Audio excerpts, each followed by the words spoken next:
আসসালামু আলাইকুম। আশা করি আপনারা সকলেই ভালো আছেন। যে যেখান থেকে আমার ভিডিওটি দেখছেন সকলকে জানাচ্ছি স্বাগতম। আজ আমি তৈরি করে দেখাবো সরিষা ফুলের বড়া। সরিষা ফুলের বড়া বা পাকোড়া কিভাবে তৈরি করতে হয় সেই রেসিপিটি আপনাদের সাথে শেয়ার করছি। তো চলুন তাহলে দেখে নিই আমি কিভাবে সরিষা ফুলের বড়া বা পাকোড়া তৈরি করে নিয়েছি। সরিষা ফুলের বড়া বা পাকোড়া তৈরি করার জন্য প্রথমে আমি এখানে মসুরের ডাল বেটে নিয়েছি।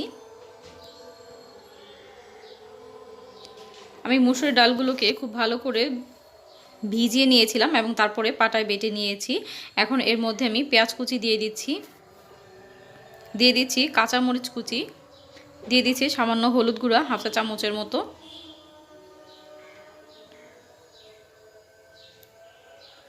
দিয়ে দিচ্ছি লাল মরিচের গুঁড়ো হাফ চা চামচ, দিয়ে দিচ্ছি ধনিয়ার গুঁড়ো হাফ চা চামচ দিয়ে দিচ্ছি জিরার গুঁড়ো, দিয়ে দিচ্ছি পরিমাণ মতো লবণ, দিয়ে দিচ্ছি 2 টেবিল চামচের মতো আদা রসুন বাটা এবং দিয়ে দিচ্ছি চালের গুঁড়ো। চালের গুঁড়োটা দিলে কিন্তু অনেক বেশি ক্রিস্পি হবে, সেজন্য কিন্তু খেতে অনেক বেশি ভালো লাগবে। তো সবগুলো একসাথে খুব ভালো করে মিক্স করে নিচ্ছি।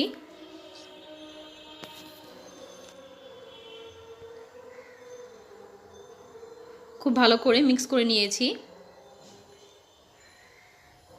এখন ডালের মধ্যে আমরা সরিষা ফুলগুলো দিয়ে দিব। আমি সরিষা ফুলগুলোকে আগে খুব ভালো করে ধুয়ে বেছে পরিষ্কার করে এবং ছোট ছোট করে কেটে নিয়েছি।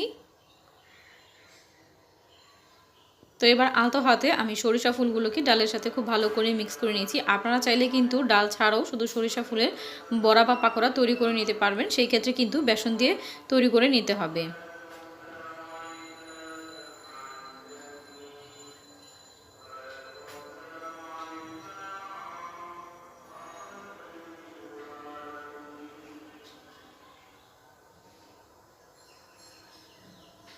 তো খুব ভালো করে কিন্তু মেশানো হয়ে গিয়েছে। এখন আমরা এগুলোকে বড়া তৈরি করে ভেজে নেব বা পাকোড়া তৈরি করে ভেজে নেব। তার জন্য আমরা একটি ফ্রাই প্যান নিয়ে নিয়েছি এবং আমরা বেশ পরিমাণ তেল দিয়ে দিয়েছি। তেলটা গরম হয়ে আসলে আমরা বড়া বা পাকোড়ার যে শেপটা হয় সেই শেপ দিয়ে আমরা বড়াগুলো তৈরি করে নিব। তো এক এক করে আমি বড়াগুলো দিয়ে দিচ্ছি। চুলার আঁচটা কিন্তু মিডিয়াম আঁচে করে দিতে হবে।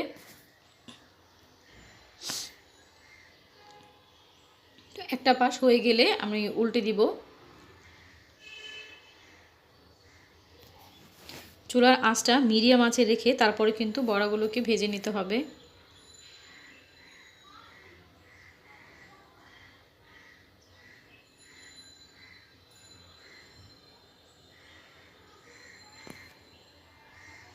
তো দুইটা পাশে যখন সমানভাবে ভাজা হয়ে যাবে, গোল্ডেন কালার হয়ে আসবে, তখন আমরা চুলা থেকে নামিয়ে নিব। খুব ভালো করে তেল ছেঁকে চুলা থেকে নামিয়ে নিচ্ছি বড়াগুলো। এবার দেখতে পাচ্ছেন ভাজা কিন্তু হয়ে গিয়েছে। তো সবগুলো বড়া কিন্তু আমি একইভাবে ভেজে নেব।